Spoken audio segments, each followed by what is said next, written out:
this will be a whole new offering and probably tap into a market that Nike and other sports apparel companies really haven't before. You know what the contract is? I want to say it's $3 million a year for 8 to 10 years. It's almost $30 million, something like that. The biggest shock here is that Nike is not only locking down Clark with a reworked deal, but they are also suing Adidas for trying to sabotage their contract after the company eventually came to the terrible realization and gave Adidas the finger with the new Caitlin Clark contract. These leftists are idiots. Idiots. They're not about business. They're not about growing the WNBA. They're about diversity, equity, and inclusion. This is insanity, what they're doing to Caitlin Clark. Legally speaking, it goes without saying that two rivaling titans cannot just tamper with each other's athlete roster in that way. Now, Adidas is fumbling with the argument that they only offered Clark an offer, which she declined. But let's face it, they are facing off against Nike, the biggest brand in the industry. However, I will say that Caitlin Clark has created more buzz around the basketball landscape and has actually transformed and revived a league that was the WNBA, and she is getting paid a measly $28 million for 8 years as opposed to Wemby's 100. It's strangely pleasant to see this conflict play out because, in the end, Nike wasn't stupid enough to allow their golden goose slip away. And let's not forget, the internet mocked Nike for nearly making a mistake in the first place. It's been an amusing mess all around. WNBA season, it was announced that Caitlin Clark signed a massive endorsement deal with Nike. This deal was for 8 years, $28 million with a signature sneaker included. Now, at the time, a lot of I almost feel bad for Adidas because all they attempted to do was to snoop up what Nike completely forgot about.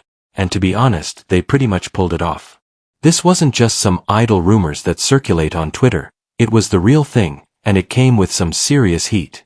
Adidas threw everything they had at Caitlin Clark as if they were attempting to stage a sneaker coup or something, and people were shaken because this wasn't just a casual deal. It was a full-fledged takeover attempt. Nike struck absolute gold when they signed Caitlin Clark to an 8-year, $28 million endorsement deal. So why in the world? And with that, Nike has not done one thing to promote her. We have not seen any commercials, we have not seen any ads, we have not seen any Caitlin Clark merchandise, and we for sure as hell have not seen any Caitlin Clark signature. However, this is where it becomes even more juicy.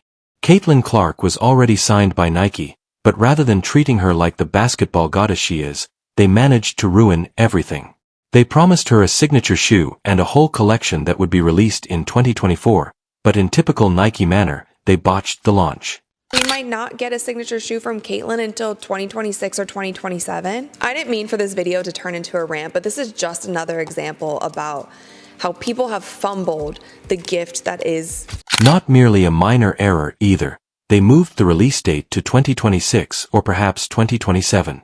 That's not merely a postponement, it's a complete contract violation in big letters. How can you screw that up? The praise, the commercials, the ads, the merch, like all of the things that she should have gotten during this rookie season. Nike hasn't produced one ad or commercial featuring Clark since she turned pro, and despite a signature shoe being part of Nike's agreement with Clark, based on conversations with people in the know, it indeed has something to do with the WNBA MVP and Nike athlete A'ja Wilson. But beyond Wilson, it's about the culture at the company that's more concerned with quelling noise rather than making it, as Nike once used to. Apparently, Nike decided that Wilson's shoe should be released first. Why? Because she's the MVP and, let's just say, her name doesn't have the same drama attached to it as Clark's. That's the kind of thinking going on behind the scenes, completely ignoring the fact that Clark has a horde of fans waiting to take over the internet for her shoe.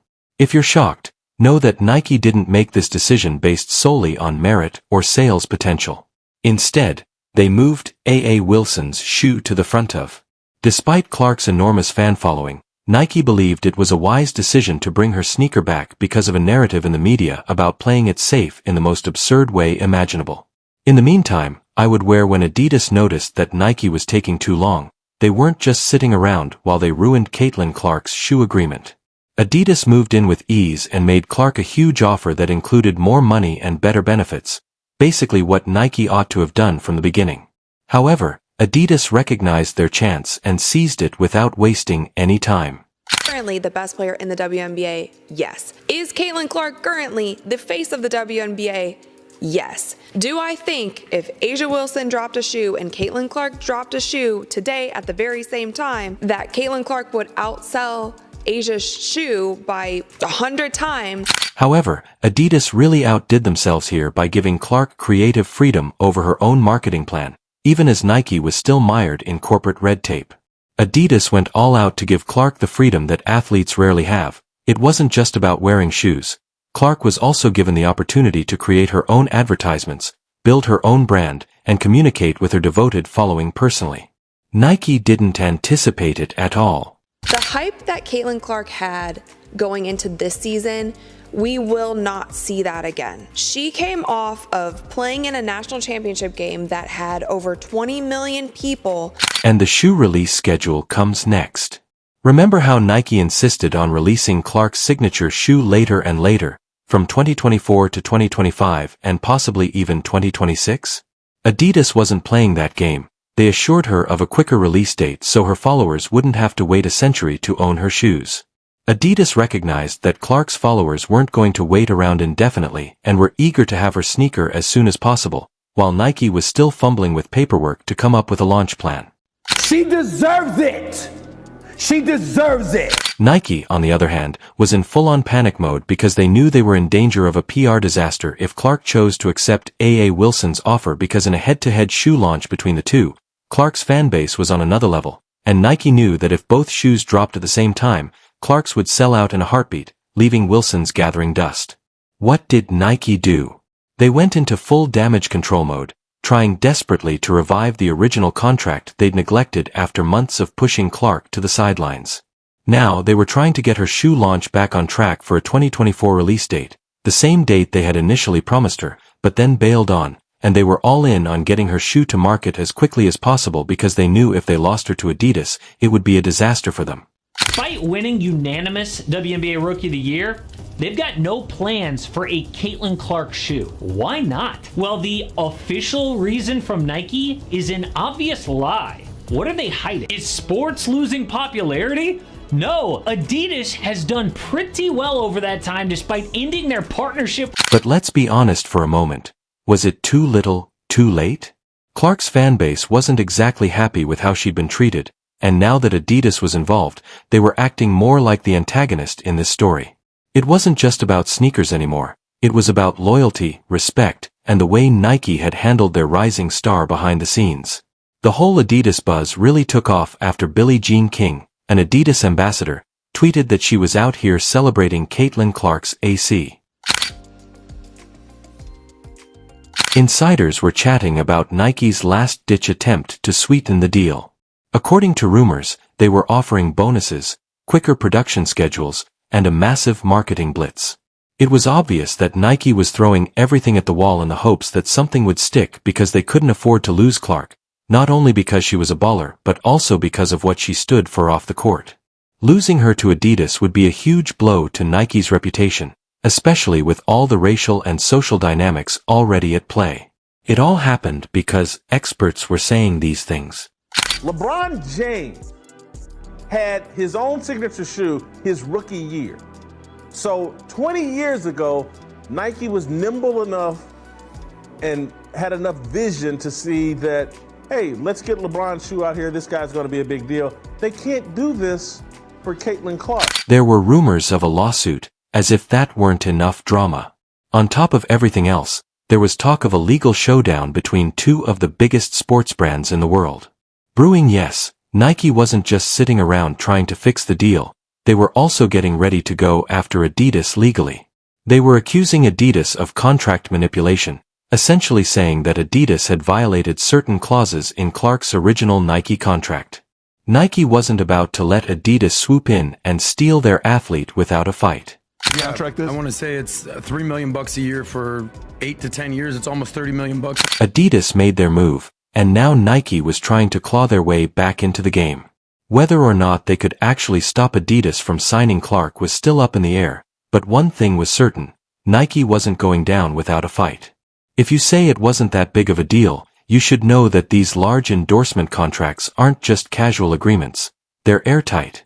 Additionally, athletes don't get to hop from one brand to another whenever they feel like it, especially when there is an exclusivity clause involved. This will be a whole new offering and probably tap into a market that Nike and other sports apparel companies really haven't before. Obviously, little girls are going to wear them. I think plenty of dudes are going to wear them. You're just going to see those things in high demand. What is Adidas being accused of? Well, Nike has that exact clause in Caitlin Clark's contract that probably states loud and clear that Clark cannot endorse any other brands, especially their biggest rival Adidas, while under contract. It's standard stuff, but Adidas apparently decided to push their luck anyhow, so they're furious and have good reason to be. According to rumors, Adidas has been trying to persuade Clark that she deserves more than what Nike is providing. Some rumors even speculate that Adidas may have offered her a few extra benefits to entice her. Sure, the sportswear game is cutthroat, but this time, Nike claims Adidas went too far. Adidas should have known better than to tamper with that exclusivity clause in Clark's initial Nike contract, but they are allegedly using some backstage tactics to snatch Clark away. It's like watching two fighters in the ring, except one of them is acting shady and Nike is pointing the finger, but we're far past rumors. According to sources, Nike's legal team is currently working non-stop to prepare for a lawsuit against Adidas, alleging contract tampering. If that seems like a big deal, it is, as Nike's successful prosecution could upend not only the sports industry but the entire endorsement market. The world imagined two of the biggest companies vying for the attention of one of the most attractive basketball players. Things are about to get serious, and Caitlin Clark is right in the center of it.